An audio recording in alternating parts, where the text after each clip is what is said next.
Vamos lá, vamos lá, vamos lá, gente. Agora vai, agora é vera, hein? Vamos chegando de novo.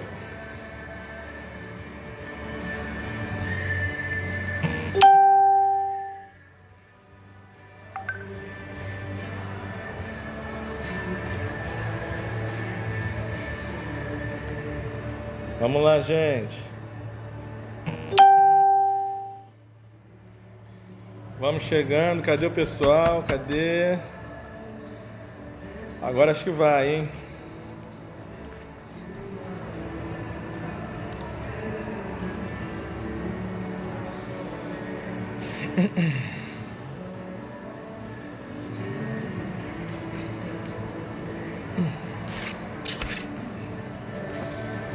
Vamos lá, gente. Agora vamos começar de novo. Acho que agora vai, hein? Vocês estão me ouvindo aí? Tá tudo bem? A conexão tá boa? Como é que estamos? Vamos lá, vamos lá. Vamos começar.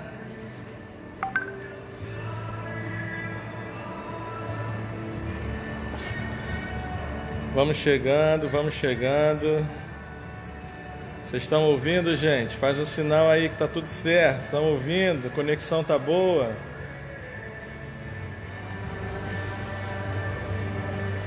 Vamos chegando, vamos chegando.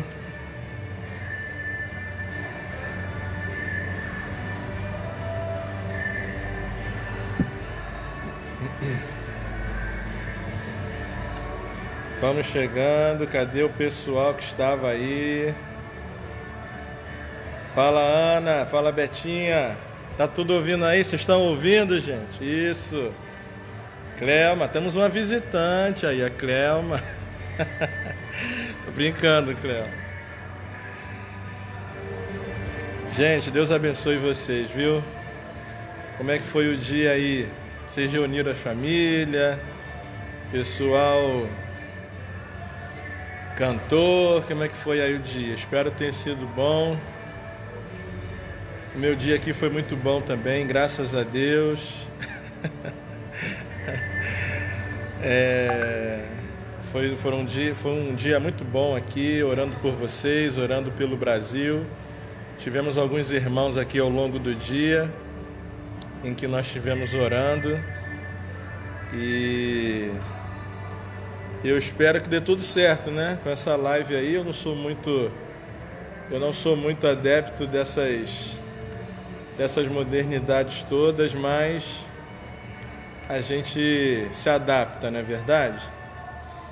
Queridos, enquanto o pessoal está chegando, vai abrindo tua Bíblia lá em Malaquias não, desculpa, Abacuque capítulo 1, tá? Vai ser a nossa reflexão. Enquanto o pessoal vai chegando, prepara aí o copo da Coca-Cola, não é isso? O meu já está aqui, ó. Prepara aí, desliga a TV, chama o pessoal. Cadê os membros da igreja, gente? Cadê o pessoal? Jesus, o pessoal está dormindo, está aproveitando para dormir. Ou então foram para outra igreja, não é possível, gente. Abra a tua Bíblia em Abacuque, tá, querido? Daqui a pouco nós vamos começar alguma reflexão acerca do que Abacuque traz para nossos dias. Eu acho que é um profeta muito atual e tem uma palavra aí para vocês. Deixa eu ajeitar aqui melhor. Acho que assim, acho que fica mais... Isso. 16 pessoas online. Vamos ver se chega mais gente. 16 pessoas online. Vamos ver.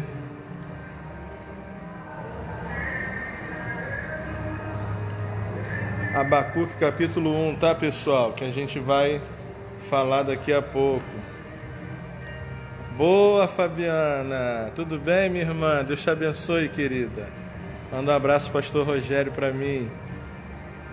Eu sumi porque... A Thaís está falando que eu tinha sumido. Eu sumi porque meu celular estava dando falta de memória. Aí estava interrompendo a transmissão, eu excluí algumas coisas.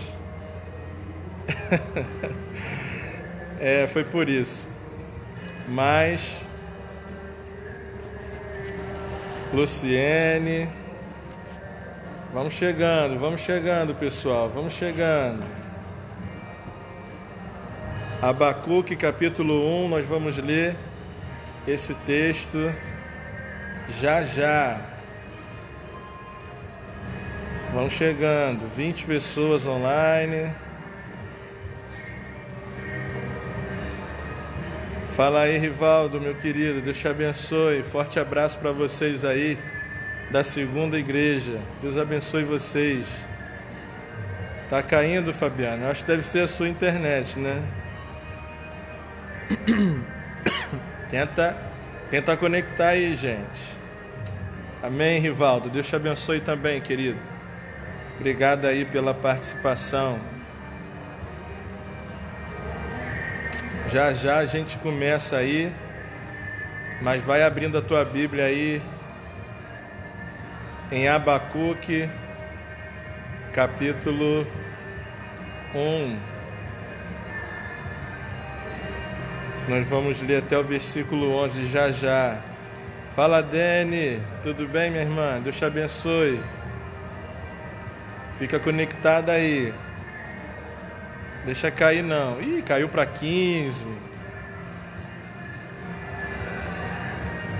Já vamos começar aqui, hein?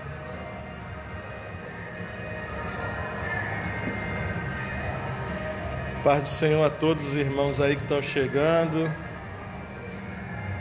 Fiquem atentos aí, já a gente vai começar. Irmãos, vamos começar, né? Para a gente não perder muito tempo. E depois eu acredito que fica aí disponível para o pessoal que não chegou a tempo acompanhar depois, não é verdade? Eu acho que acontece isso, tá? Deixa eu só dar mais uma ajeitada aqui. Isso, pronto. Opa, isso, assim. Mais um pouquinho para cá. Isso aí. Irmãos, vamos ler lá em Abacuque, capítulo 1, tá?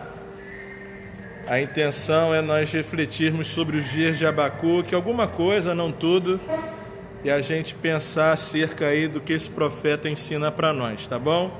Abacuque 1, nós vamos ler até o versículo 11. Você acompanhe na sua Bíblia aí, tá bom, querido? Sentença revelada ao profeta Abacuque. Até quando, Senhor, clamarei eu, e tu não me escutarás? Gritar-te-ei violência, e não salvarás.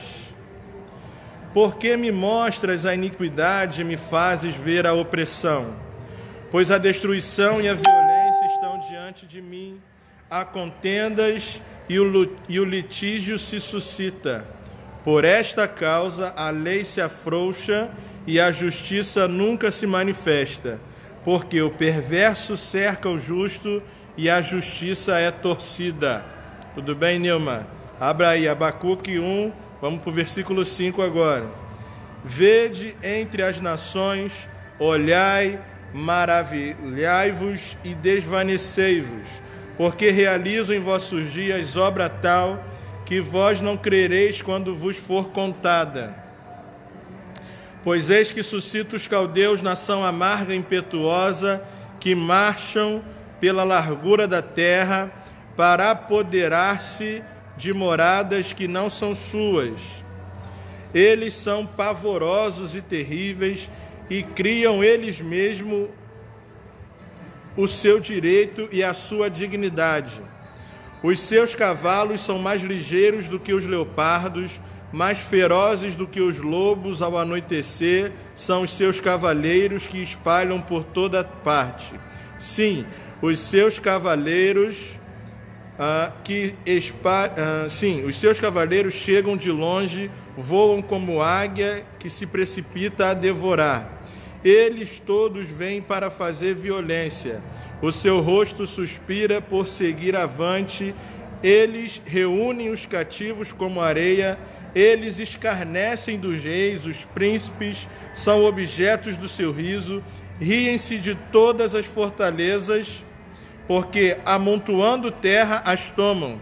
Então passam como passa o vento e seguem, fazem-se culpados este cujo poder é o seu Deus. Queridos, a gente precisa levar aqui algumas considerações antes de nós entrarmos propriamente naquilo que eu queria deixar para os irmãos aqui, tá? Primeiro a gente precisa entender que o profeta Abacuque é o 8º dos profetas menores aí, dentre aqueles que são considerados profetas menores. E a sua mensagem dista para nós aí de uns 2.500 anos aproximadamente, né? Ou seja, nós temos aí 2.000 anos depois de Cristo, mais uns 500 anos, 2.500, entre 2.500 e 2.700 anos, tá? E o homem daquela época continua sendo o mesmo.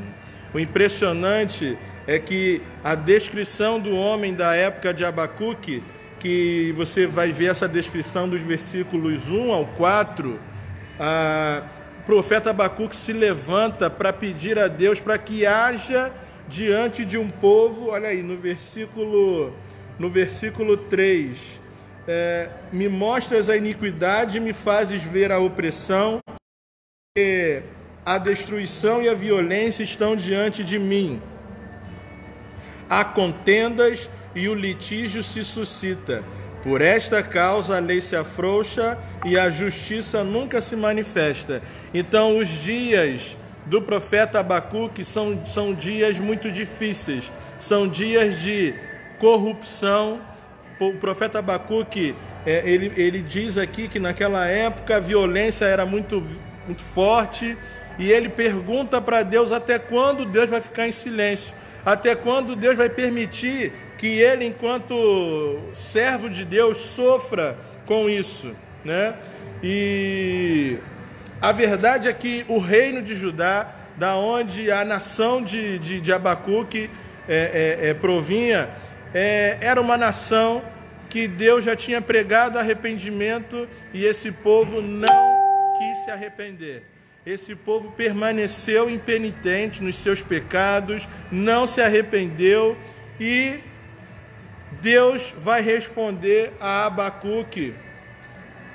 Mas antes de Deus responder a Abacuque, antes mesmo do profeta Abacuque passar por esses dias, Deus já tinha vindo outros profetas, por intermédio de outros profetas, pregando arrependimento, falando: olha, vocês precisam se arrepender, ou vocês se arrependam e vivam, ou vocês não vão se arrepender e vão sofrer. E adivinha o que aconteceu? O povo de Deus, o povo de Judá, né, não se arrependeu, e aí resolveram aceitar o juízo de Deus, ou não acreditavam que Deus poderia trazer juízo. E aí, a partir do versículo 5 até o versículo 11, Deus fala ao profeta Abacuque. Na verdade, o livro de Abacuque é um livro muito pequeno, são 3 capítulos, e você divide entre a fala de Deus e a fala do profeta e a resposta de Deus. É sempre assim. O profeta começa falando, reclamando como é que eu posso dizer? De como Deus se silencia mediante isso, e ele termina no capítulo 3, a gente vai terminar lá no 3 hoje, ele termina dando louvor a Deus pela resposta que Deus deu. Mas a princípio, a resposta do profeta não era, a resposta de Deus ao profeta não era a resposta que o profeta imaginava. E aí eu coloquei como título, né, na chamada: quando o céu deixa a terra alarmada. E aí Abacuque, ele se mostra perplexo, assustado, apavorado com aquilo que ele está vivendo, com aquilo que os seus olhos estavam presenciando diante de tanta corrupção, diante de tanta frouxidão da justiça. Abacuque se manifesta com perplexidade diante de Deus, cobrando de Deus uma ação. E ele fica muito mais perturbado com a resposta de Deus, que está do versículo 5 ao versículo 11. O profeta, ele estava inquieto com o silêncio de Deus, mas ficou mais perturbado quando Deus começou a falar. E aí, queridos, o que a gente precisa entender é que nem sempre Deus responde da maneira como nós achamos que ele tem que responder. O profeta Abacuque pede a Deus, cobra a Deus para que Deus haja, para que Deus resolva esse problema. E a resposta de Deus é uma resposta surpreendente. E o profeta fica muito mais incomodado, muito mais perturbado do que antes. E o primeiro ensinamento que a gente pode tirar é que as respostas de Deus nem sempre são aquela que nós estamos esperando. O profeta se manifesta indignado com o povo, como o povo estava corrompido, como a injustiça estava prevalecendo sobre a justiça, mas a resposta de Deus deixa o profeta muito mais alarmado. E o mais importante que a gente vai entender é que Deus, ele faz cumprir a sua palavra, mesmo quando esta não é a nosso favor. Isso é importante você saber. Deus, ele faz cumprir os seus propósitos, mesmo quando a sua palavra não é, a princípio, a nosso favor. E a gente vai ver que, em primeiro lugar, a voz de Deus pode ser mais perturbadora do que o silêncio. Veja bem, o profeta Abacuque está reclamando de Deus, porque Deus estava em silêncio, mediante aquele caos, aquela situação em que as pessoas estavam vivendo naquela época. Mas a resposta de Deus, ela pode ser muito mais perturbadora do que o silêncio de Deus. E a gente vê isso nitidamente aqui. Abacuque, ele apresenta a Deus em oração uma causa urgente. Olha, a destruição e a violência estão diante de mim, há contendas e o litígio se suscita. Ele está dizendo, olha, a corrupção está desenfreada, a destruição e a violência estão por todos os lados. Por causa disso, a lei se afrouxa, ou seja, o injusto não paga pela sua injustiça, a justiça nunca se manifesta, porque o perverso cerca o justo e a justiça, ela é torcida, ela é truncada, as verdades, elas são distorcidas. E aí, o profeta Abacuque, ele se manifesta em oração a Deus, clamando por justiça. Senhor, até quando eu vou ficar diante disso e o Senhor não vai falar nada? Até quando? A sua resposta precisa ser urgente.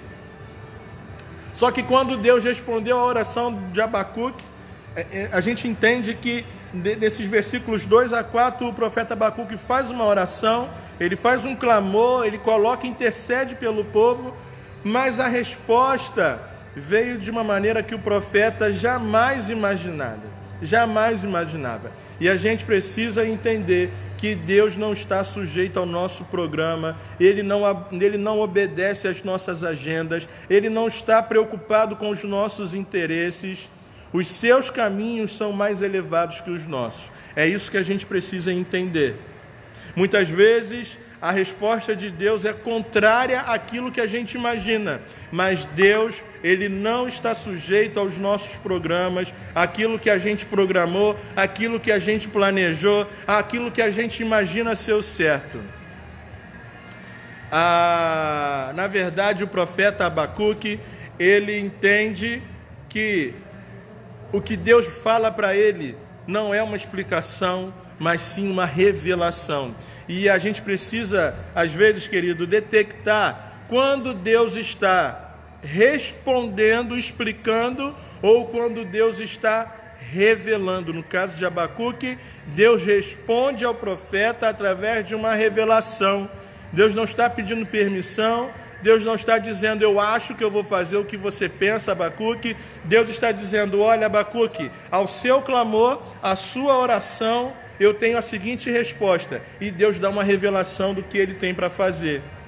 E aí, querido, a gente vê no versículo 6 que a ação de Deus pode ser mais perturbadora do que a sua inércia, do que a sua falta de ação, entre aspas, não é isso? Versículo 6: pois eis que eu suscito os caldeus, nação amarga e impetuosa, que marcha pela largura da terra para apoderar-se de moradas que não são suas. Então agora Deus mostra ao profeta Abacuque o seguinte: olha, para resolver esse problema da nação, da tua nação, eu vou levantar uma nação pior do que a nossa, pior do que a tua, ô Abacuque. E aí Abacuque fica de braços atados, sem saber o que fazer, sem saber o que responder, porque ele clama por justiça, ele clama por juízo, e Deus diz que vai levantar os caldeus. Caldeus eram os babilônicos, uma nação muito mais perversa e muito mais amarga, muito mais ímpia do que o povo de Judá. E aí o profeta não consegue entender, Abacuque não consegue entender como é que Deus, para corrigir um povo que anda em impiedade, levanta uma outra nação mais ímpia ainda. Como é que pode isso? E aí a gente precisa acompanhar aqui no versículo 5 que a gente leu, né? 5 características da ação de Deus. 5 características são elas. A primeira coisa é óbvia e evidente, é que a ação de Deus dita ao profeta era de Deus. Deus estava dizendo: eis que vou levantar os caldeus. É uma obra de Deus. Olha aqui: vede entre as nações, versículo 5, vede entre as nações, olhai, maravilhai-vos e desvanecei, porque realizo. Deus está chamando para si a autoria daquela ação. Olha, não é uma ação diabólica, não é uma ação humana, é uma ação minha. O que eu vou fazer, o que vai acontecer, a calamidade que vai acontecer na nação de Judá é obra minha. Eu vou fazer. Versículo 5 está muito claro aí, você pode ler novamente comigo. Vede entre nações, olhai e maravilhai-vos, porque realizo. Deus está dando autoria para ele. Olha, sou eu que estou fazendo. Não é ninguém, não é culpa de ninguém, não é culpa do homem, não é o diabo que está fazendo. Não, sou eu realizo. Uma outra coisa que está muito clara aí no versículo 5 é que a obra ela é iminente, é para já, é para agora. Olha aí, porque realizo em vossos dias. Deus está dizendo para Abacuque o seguinte: olha, essa obra é minha e é agora que eu vou fazer. Esse juízo que eu vou trazer é para agora. Então, ele está dizendo, Deus já está dizendo como vai ser a ação dele. A ação dele vai ser promovida por ele mesmo. A ação dele é imediata. A ação dele é espantosa. Olha o que ele diz: maravilhai-vos, vede e maravilhai-vos, olhai e maravilhai-vos. Deus está dizendo para o profeta: esta obra vai ser espantosa a toda a terra, ninguém vai acreditar. Ele diz: obra tal que não crereis. Deus está dando características ao profeta, revelando ao profeta que o que ele vai fazer para corrigir a nação que não se arrependeu, a nação que se levanta contra ele de uma maneira muito ruim. Deus está dizendo: olha, essa nação, ela vai sofrer por uma obra minha, por uma obra imediata, uma obra iminente, uma obra espantosa. Todos vão ficar espantados com o que eu vou fazer, e é uma obra inacreditável. Nelma, é Abacuque 1, do 5 ao 11.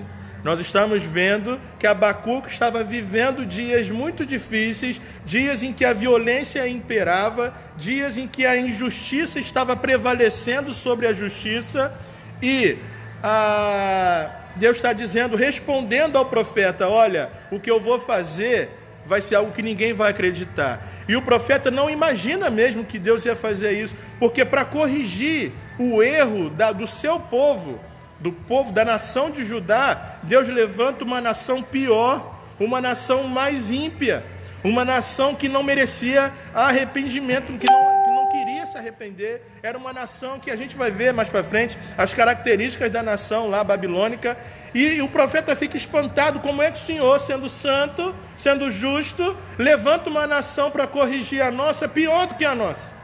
O profeta não entende, e aí ele está dizendo, Deus está respondendo, revelando ao profeta que ele vai fazer, olha, o que vai acontecer é obra minha, o que vai acontecer é algo iminente, é para agora, o que vai acontecer é algo espantoso, ninguém vai acreditar, é obra tal que ninguém vai acreditar, vós não crereis, e é uma obra que chama a atenção. No versículo 5 ele diz, olha, vede entre as nações, olhai e maravilhai-vos. Ou seja, vai ser uma obra que vai chamar a atenção de todo mundo, vai ser uma obra inacreditável, vai ser uma obra espantosa para agora e vai ser minha. Só que o profeta não pode acreditar no que Deus está falando que ele vai fazer. O profeta ficou confuso, porque como é que, aí é o terceiro tópico, né, que a gente aprende, como é que Deus levanta uma nação, um povo mais pecador do que o nosso para nos corrigir. O profeta não entende isso. Como é que Deus, para corrigir os erros, dos pecados do nosso povo, do povo de Deus, do povo dele, levanta uma nação muito maior, muito pior do que essa? Está lá no versículo 12, 13, se você acompanha, a gente não leu, mas só para a gente enfatizar isso, o profeta responde, depois que Deus revela para ele como ele vai resolver, o profeta diz assim, não és tu, desde a eternidade, ó Senhor, meu Deus, ó meu santo, não morreremos, ó Senhor, para executar juízo, puseste aquele povo, tu, ó rocha, o fundaste para servir de disciplina, tu és tão puro de olhos que não podes ver o mal e a opressão não podes contemplar. Por quê? Porque toleras os que procedem perfidamente e te calas quando o perverso devora aquele que é mais justo do que ele. O profeta fica confuso e não entende. O Senhor Deus é santo. O Senhor Deus, ele é poderoso. E como é que o Senhor levanta uma nação para disciplinar a nossa, que é pior do que a nossa? E aí eu aprendo que o pecado do povo de Deus é mais terrível do que o pecado do ímpio. Querido, aos olhos de Deus, essa é uma verdade incontestável. O pecado do povo de Deus, aos olhos de Deus, é pior do que o pecado do ímpio. Aos olhos do profeta, Deus não poderia usar os babilônicos, usar os caldeus, para trazer juízo sobre a sua nação, porque esse povo era mais ímpio, era mais pecador, era mais perverso do que o próprio povo de Judá, do que a própria nação de Judá. Mas Deus fala assim, Deus deixa nas entrelinhas esse entendimento, olha, eu vou levantá-los para poder corrigir, porque aos meus olhos, o pecado do povo, o pecado do meu povo, é maior do que o pecado, é pior do que o pecado lá de fora, do que o pecado de uma nação que não me conhece. Porque vocês pecam contra o meu amor, vocês pecam contra a minha misericórdia, vocês pecam em não se arrepender, vocês pecam porque conhecem, eles pecam por não conhecer, vocês pecam tendo conhecimento. Então o pecado do povo de Deus é mais terrível do que o pecado do ímpio. E isso é uma verdade inconteste, porque Deus usa uma nação ímpia, uma nação tão perversa, para poder punir o seu próprio povo. E aí tem 3 características da disciplina de Deus no versículo 6. No versículo 6 tem 3 características da disciplina de Deus.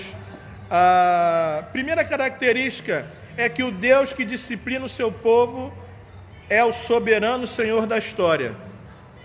Querido, enquanto a gente vê o nosso povinho assim, limitado, Deus ele governa o mundo todo. E ele usa quem ele quer, como ele quer, da maneira que quer e quando quer para fazer os seus propósitos. Segunda característica é que Deus usa até o ímpio para cumprir seus propósitos soberanos. Isso aqui é impressionante, né? Veja só, veja bem, o objetivo de Deus aqui era punir, era castigar a sua nação, o seu povo, a nação de Judá. Quem é que ele usa para trazer juízo? Uma nação que não o adora, uma nação que não o reconhece. Então, querido, o que eu posso entender aqui? E você também, né? Deus, ele usa a malignidade ímpia para trazer juízo sobre nós. Difícil, né? Deus usa a malignidade do ímpio para fazer os seus propósitos. Não foi assim com o faraó? Não foi assim lá no Egito, quando o povo saiu do Egito? Deus usou a própria dureza do coração de faraó para fazer o seu nome ser exaltado. E isso, aos olhos do profeta Abacuque, Deus usar uma nação como os babilônicos para nos trazer juízo, para nos trazer a correção, para nos trazer a santidade. Como é que Deus usa um povo tão pecador, pior do que a gente, para poder trazer-nos, né, a santidade? Então, essa é uma verdade em conteste. Lá em Jeremias, capítulo 25, versículo 9, o invasor caldeu Nabucodonosor é chamado por Deus de meu servo. Veja bem, rei babilônico é chamado por Deus de meu servo.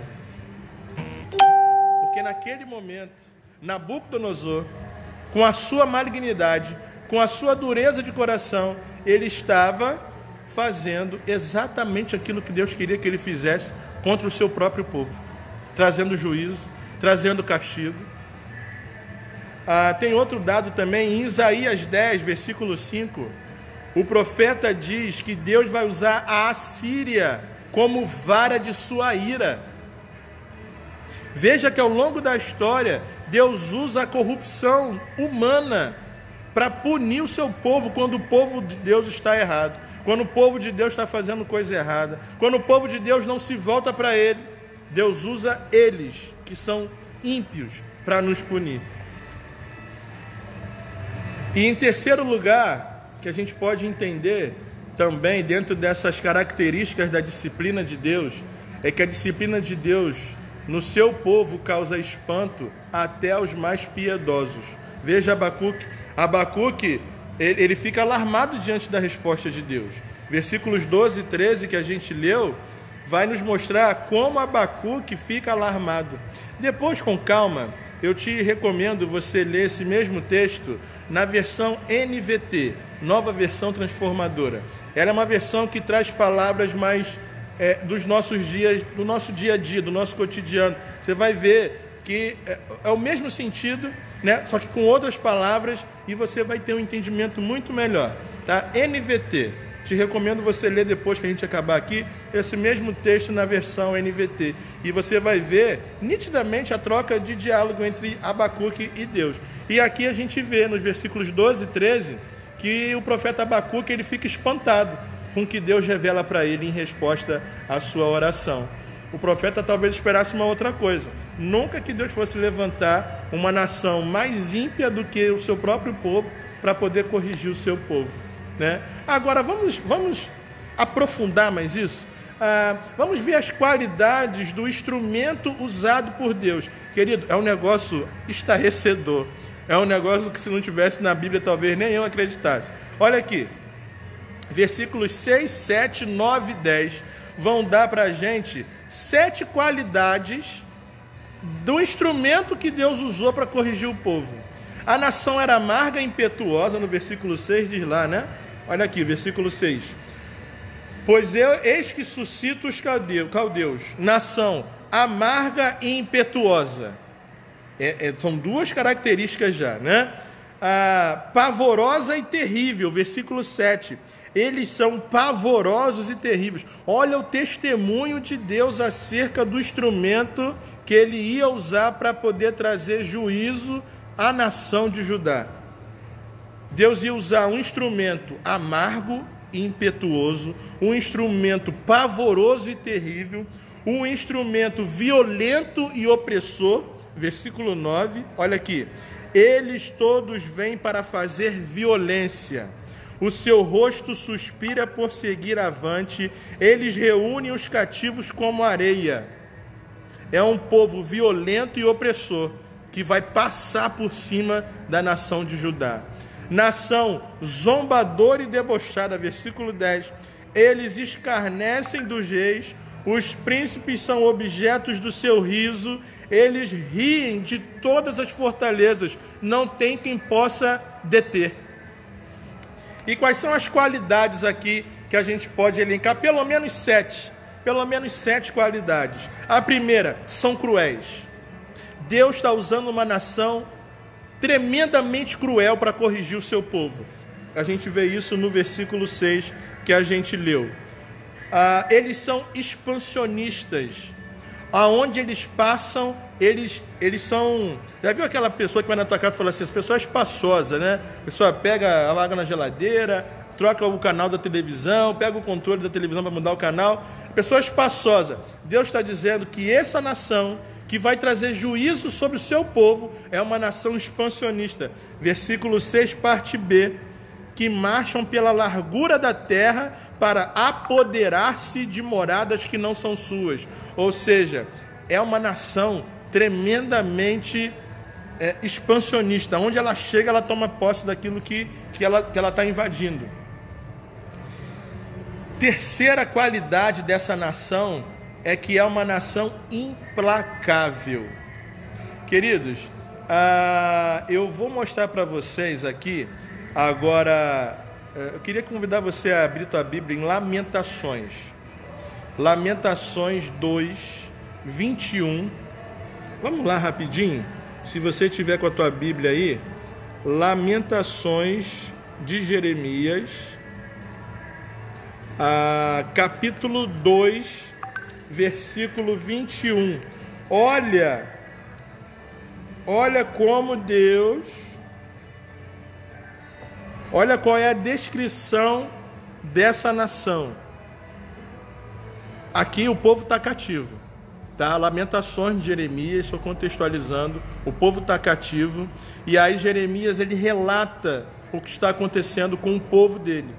Jazem por terra pelas ruas o moço e o velho. As minhas virgens e os meus jovens vieram a cair à espada. Tu os matastes no dia da tua ira. Fizeste matança e não te apiedaste. Aqui o povo está cativo, está debaixo do cativeiro babilônico, e esse é o relato de Jeremias, as lamentações de Jeremias diante desse caos, diante dessa desaloção.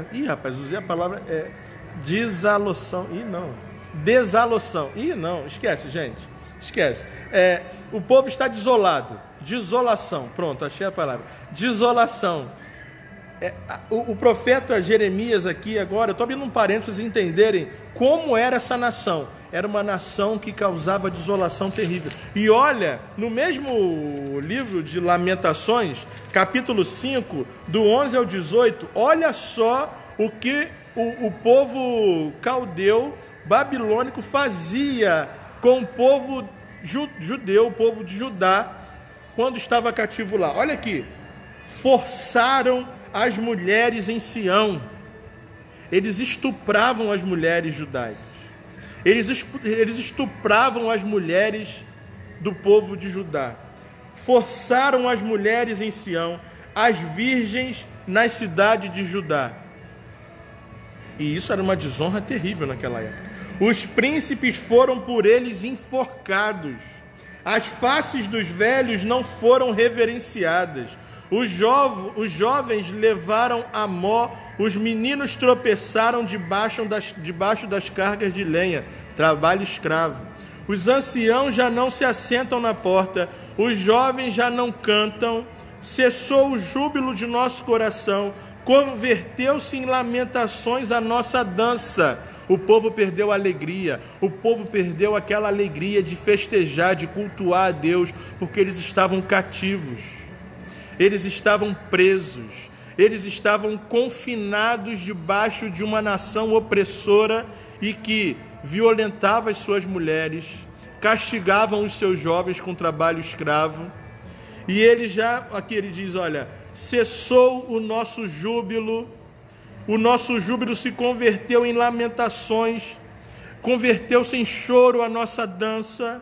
Versículo 16, caiu a coroa da nossa cabeça, ai de nós porque pecamos, por isso caiu doente o nosso coração, por isso se escureceram os nossos olhos, pelo monte Sião que está assolado andam as raposas. Essa era a implacável nação babilônica, que estava oprimindo a nação de Judá. E quem estava fazendo isso era o próprio Deus. Eles eram absolutistas. Voltando lá para Abacuque, versículo 7, que a gente leu, a parte B, olha só que interessante. E criam eles mesmos o seu direito e a sua dignidade. Eles não se submetiam a ninguém. Eles mesmos criavam a sua lei. Eles mesmos criavam aquilo que era certo. Eles mesmos criavam a sua própria dignidade. Eram irresistíveis, versículo 8. Os seus cavalos são mais ligeiros do que os leopardos, mais ferozes que os lobos ao anoitecer, são os seus cavaleiros que se espalham por toda parte. Sim, os seus cavaleiros chegam de longe, voam como águia que se precipita a devorar. Versículo 9 a 11, diz que eles eram desrespeitosos. Olha aqui, versículos 9 e 11. Eles vêm de todos os lugares, eles vêm todos para fazer violência, o seu rosto suspira por seguir avante, eles reúnem os cativos como areia, eles escarnecem dos reis, são desrespeitosos, não respeitam a autoridade. Eles passam como passa o vento e seguem, fazem-se culpados estes, cujo seu poder é Deus. Essa parte a gente vai falar depois. E eles eram megalomaníacos. É justamente essa parte B. Fazem-se culpados estes cujo poder é o seu Deus. Megalomaníaco é aquele que consegue colocar o seu Deus na sua própria força. A sua própria força é o seu Deus. Então, essas eram as qualidades do instrumento que Deus usou para punir o povo dele. Um instrumento cruel, um instrumento que ia se expandir e assolar. Eles eram implacáveis, eles eram absolutistas, eles eram irresistíveis, não tinha quem pudesse resistir. Eles eram desrespeitosos e eles eram megalomaníacos. Eles criam no seu próprio poder e na sua própria força. E aí, querido, para a gente encerrar, eu quero convidar você a pensar comigo, diante de tudo isso que a gente viu, qual é a resposta de Abacuque e qual deve ser a resposta da igreja nesses dias em que Deus tem levantado juízo sobre a nação. Querido, nada do que está acontecendo, pense você, que foge ao controle de Deus. Tudo que está acontecendo neste exato momento no mundo é mão de Deus, é juízo de Deus contra o seu próprio povo. Esse é o meu entendimento. Por isso que eu trouxe essa palavra agora, para que você reflita se está muito diferente do que nós estamos vivendo. O coronavírus ou o Covid-19, olha as características, é cruel, é expansionista. O vírus ele vai se expandindo. Deus usou naquela época uma nação. Deus agora está usando um vírus pequenininho. Ele é implacável. ele é absolutista, ele não respeita nada, não respeita a ordem, não respeita religião, cor, credo, nação. É irresistível. Quem consegue conter? Quem consegue? Cadê os poderosos dessa nação? Cadê os poderosos do mundo? Sabe?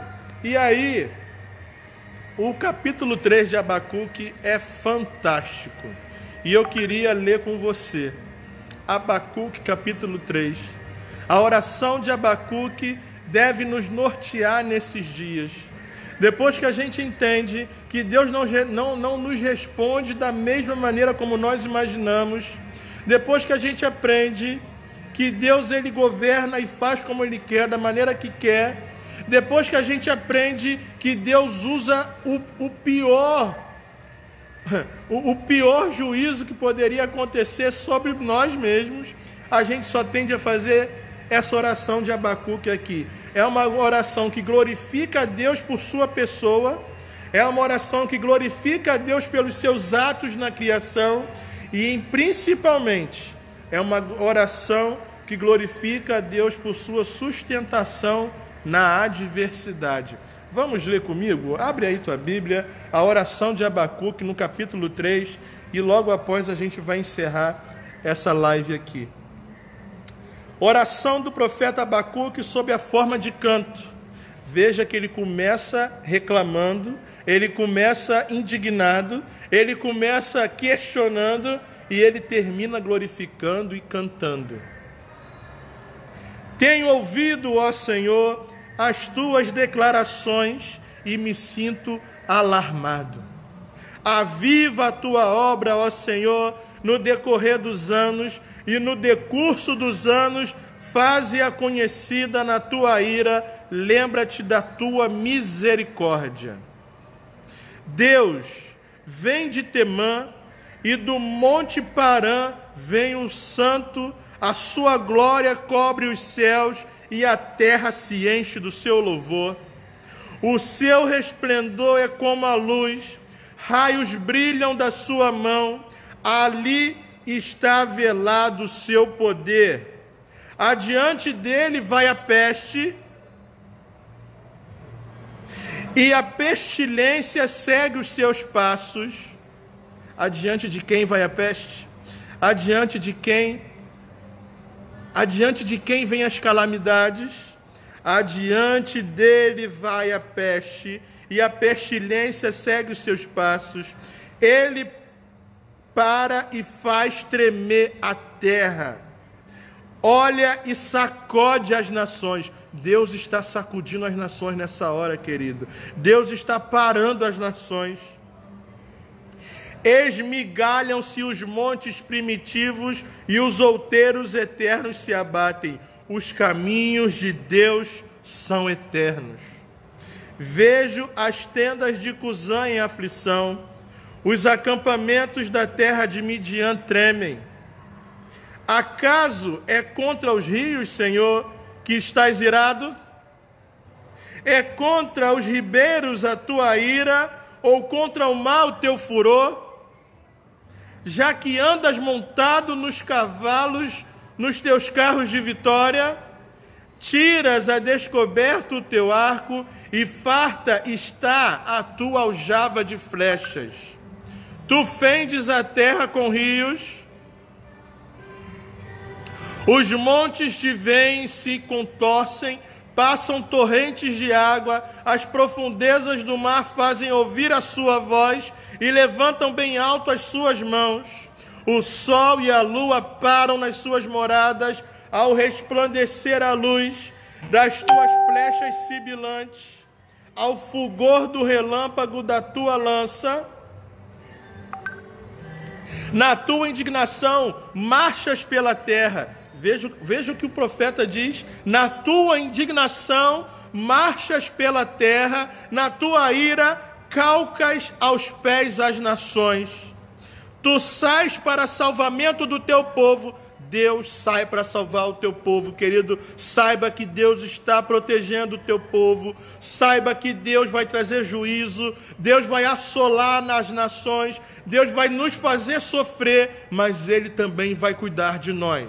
Essa é uma verdade incontestável e é o que o profeta está falando aqui. Tu sais para salvamento do teu povo, para salvar o teu ungido.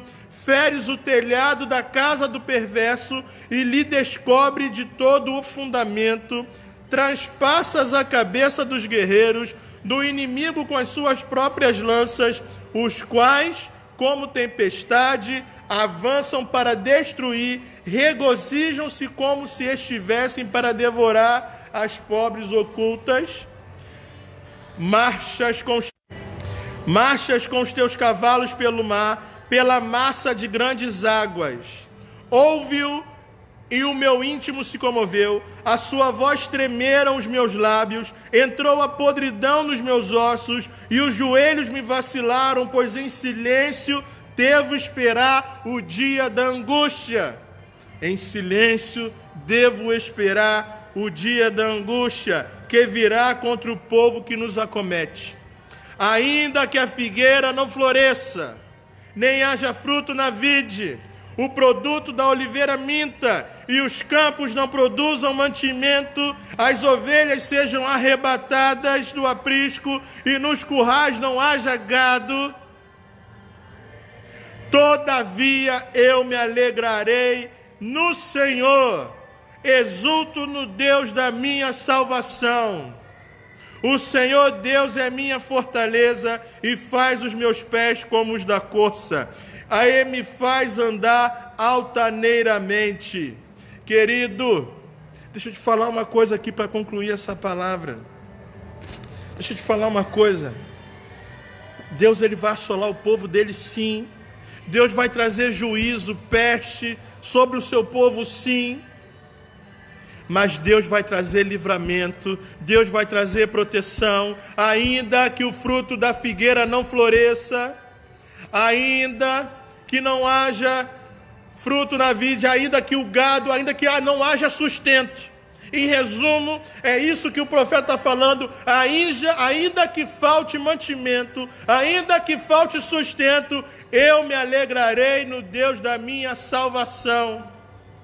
E essa é a oração do povo de Deus nessa hora. Nós devemos glorificar a Deus pelo que Ele é. Nós devemos glorificar a Deus pelos seus atos. E nós devemos glorificar a Deus principalmente pela nossa sustentação diante da adversidade. Meu querido, Deus te abençoe. Pode ser que esta peste, essa praga chegue à tua casa. Pode ser que a assolação chegue à tua casa, mas Deus vai nos proteger. Deus vai dar vitória. O Filho de Deus não perde a fé. Não ache que vai esmorecer, não ache que vai perder as estribeiras. Não, querido, não. Deus, Ele é Deus para sustentar o seu povo em meio à adversidade. E é sobre isso que nós devemos glorificar, é sobre isso que nós devemos trazer a confiança no Senhor, depender do Senhor para tudo. Querido, as nações estão em polvorosa, as nações estão alarmadas, ninguém sabe o que faz, os presidentes estão enlouquecidos, porque o poder fugiu-lhe às mãos. Deus tirou deles o poder, Deus tirou deles a prepotência, a arrogância. Eles não sabem o que fazem, mas o povo de Deus sabe o que Deus faz. O povo de Deus deve glorificar a Deus nessa hora pelos seus atos maravilhosos. E Ele há de livrar o seu povo desta situação. Querido, agora eu quero te pedir, você que está aí comigo, tem 41 pessoas, eu quero em nome de Jesus te convidar para você se ajoelhar onde você está aí. Se você pode, obviamente, se você tem condições físicas para isso, se ajoelhe agora e ore comigo. Uma oração de glorificação a Deus pelos seus atos. O Brasil se esqueceu do Senhor há pouco menos de um mês, queridos. Vocês vão lembrar. quiseram envergonhar o nome de Deus na Sapucaí. Um pouco antes, um grupo aí de causadores, né, quiseram envergonhar o nome de Deus. E eu disse aqui nesse templo: não se preocupe, porque Deus, ele não precisa de defensores. Não se preocupe, não precisa ir no STF, não precisa recorrer ao Estado. Deus, ele vai agir no tempo oportuno. E olha aí, olha o que Deus está fazendo. Olha o que Deus está fazendo no mundo. Não pense, querido, que o povo de Deus vai ficar livre disso, não. Mas vai ser livre disso. Nós vamos ser livres disso. Porque quem está fazendo isso é o nosso Deus. E eu quero te chamar nessa hora para nós orarmos, glorificando a Deus porque Ele está fazendo. Eu não quero te chamar para você orar, pedindo a Deus para que não... Não, eu quero que você peça agora, ou melhor, eu quero que você glorifique a Deus pelo que Ele está fazendo. Porque todo mundo está parado agora sem saber o que fazer. E é hora do povo de Deus colocar a boca no trombone e falar: isso que está acontecendo é mão de Deus sobre o mundo, é mão de Deus sobre o Brasil, é sobre essa nação que está querendo pisotear o nome de Deus. E através de um vírus desse tamanho assim, ó, que a gente não consegue ver a olho nu, Deus, ele traz desolação para toda a face da terra. E eu quero te convidar agora para orar e a gente encerrar aqui. Senhor, eu quero te glorificar, Deus. Eu quero te glorificar porque o Senhor é bom e a tua misericórdia dura para sempre, Senhor. Eu quero te glorificar, Senhor, porque a tua boa mão está sobre nós. Eu quero te glorificar pelos teus feitos maravilhosos, Senhor. Os seus juízos são maravilhosos, Senhor. O seu castigo é maravilhoso, Senhor. Eu quero te glorificar, Senhor, porque as nações precisam saber que o Senhor é Deus. E a tua boa mão está sobre nós. Muito obrigado, Senhor, por esses dias em que nós estamos parados. Dias em que nós estamos, Senhor, estacionados, simplesmente para nos voltar para o Senhor e glorificar pelos teus atos, glorificar por aquilo que o Senhor é. Deus é justo, Deus é santo, Deus é bom. E Ele está trazendo juízo sobre a terra. Senhor, muito obrigado pelo que Tu és em nossas vidas. Muito obrigado, Senhor, pelos Teus decretos. Muito obrigado, Senhor, porque eles se cumprem à risca. Senhor, ensina-nos, a Deus, a nesse momento a Te glorificar. Ensina-nos, Senhor, a nesse momento levantarmos os nossos olhos e glorificar o Senhor por aquilo que o Senhor tem feito. Senhor, muito obrigado. Muito obrigado porque o Senhor se mostra como Deus nos nossos dias. Que o Senhor te abençoe e te guarde. Que o Senhor, querido, faça resplandecer o seu rosto sobre ti e tenha misericórdia de ti. Que o Senhor sobre ti derrame a paz. Que o amor de Deus, nosso Pai, as doces consolações do Espírito Santo de Deus, estejam sobre o povo. E que a graça de Deus, que é derramada sobre nós, esteja sobre nós, sobre o mundo, para que todos possam crer que o Senhor é Deus. Senhor, nós queremos te agradecer por essa palavra. Queremos te agradecer, Senhor, pela tua boa mão sobre nós. Queremos te agradecer, Senhor, porque nós temos certeza da vitória. Nos dê uma noite abençoada na Tua presença. Senhor, que nós venhamos a refletir nessa palavra. Que essa palavra possa encontrar guarida não só no nosso coração, mas também no coração de todos aqueles que não Te conhecem ainda, Senhor. Derrama sobre nós a Tua unção nessa hora, em nome de Jesus. E que o amor de Deus, nosso Pai,